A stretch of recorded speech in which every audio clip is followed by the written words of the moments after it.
C'est une place de marché de la photo d'illustration libre de droit, en fait, où n'importe quel photographe peut créer un compte, uploader des images, et n'importe quel acheteur ou personne qui a besoin de photos d'illustration peut venir sur le site et les acheter. On a 10 millions de photos en ligne, près de 10 millions, 9 millions et quelques, on va bientôt fêter la barre des 10 millions, et on est présent dans 12 pays. On est à peu près 70, plus 150 000, j'aime bien dire, parce qu'on a en fait 150 000 photographes qui sont contributeurs, mais de vrais employés, on a à peu près 70 personnes, et cette année, on va faire près de 70 millions de chiffre d'affaires de dollars.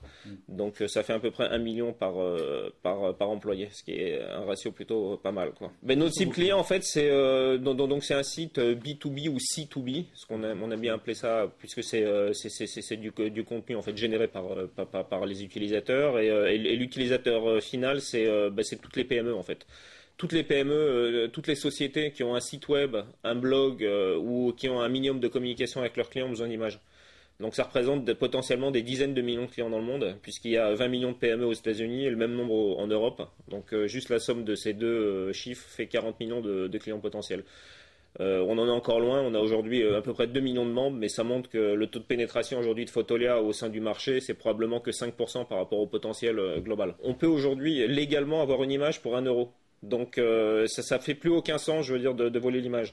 Avant, les gens, quand il y avait que les grands mastodontes, je dirais, de la stock photographie, les Getty, Corbis, chaque photo coûtait 300, 400, 500 euros. Donc là, effectivement, pour une PME, c'était un budget conséquent. Mais à 1 euro, il faut même plus réfléchir. Faut aller, je veux dire, sur le site, prendre quelque chose de légal et l'utiliser. Donc libre de droit, ça veut dire quoi? Il y a deux types de licences en fait autour des images. Il y a les licences en droit géré et les licences libres de droit. Droit géré, ça veut dire quoi? Ça veut dire qu'on achète une photo, une exclusivité pour un support donné, pour une période donnée, ça coûte très très cher. Libre de droit, c'est vous payez votre photo une fois au sein de votre entreprise et vous pouvez l'utiliser tant que vous voulez. Donc que ce soit pour votre site web, que ce soit pour un catalogue, que ce soit pour les leaflets, pour votre campagne de pub, vous pouvez l'utiliser, la réutiliser de manière infinie en fait. Parmi nos photographes, je pense qu'il y a quelques centaines, quelques milliers qui sont de vrais professionnels. Donc notre meilleur photographe a des royalties de plusieurs dizaines de milliers d'euros par mois. Il y en a un, mais c'est un vrai professionnel avec une vraie équipe. Il a une dizaine de personnes qui travaillent pour lui. Il voyage dans le monde entier en fait pour produire. Il sait très bien ce qui marche pour le marché. Par exemple, pour la Coupe du Monde de football, 4-5 mois avant, il va aller spécialement prendre des pseudo-joueurs de foot, faire des images, vous voyez ce que je veux dire, sur un stade de foot, parce qu'il sait que ça va être très demandé. Donc il y a ces gens-là, et on a beaucoup de gens des pays de l'Est aussi, donc qui n'avaient pas accès en fait à des sites comme les nôtres avant. Les Getty, Corbis en fait travaillaient pas avec ces gens-là, donc pour eux on est un très bon canal de distribution qui était inaccessible. Et donc c'est aussi, je les appellerais aussi professionnels parce qu'ils peuvent gagner par exemple entre 1000 et 3000 euros par mois, donc ce qui est un salaire énorme dans certains pays. Et à côté de ça, on a beaucoup d'amateurs en fait avancés qui font ça soit pour arrondir leur fin de mois ou bien pour pouvoir en fait mieux vivre leur passion. Donc ça leur permet d'acheter des objectifs, des nouvelles caméras et qui font plus des photos de famille, vous voyez ce que je veux dire, même avec leurs enfants, leurs propres enfants. On est un leader mondial, mais on veut être encore plus un leader mondial. Donc comme je vous ai dit, je pense que le taux de pénétration aujourd'hui d'une société comme Fotolia dans les pays déjà développés est probablement de 5-10%, dans les pays émergents mais probablement de 1-2%, donc on a un potentiel de croissance très important et on veut être vraiment le jukebox des photos libres de droit et donc pouvoir fournir le monde entier, je dirais, en photo, que ce soit directement via notre site, mais aussi indirectement. On a par exemple une API très puissante qui permet à certains sites, je cite un exemple, Poster XXL en Allemagne, qui vend des posters. En fait, les gens peuvent directement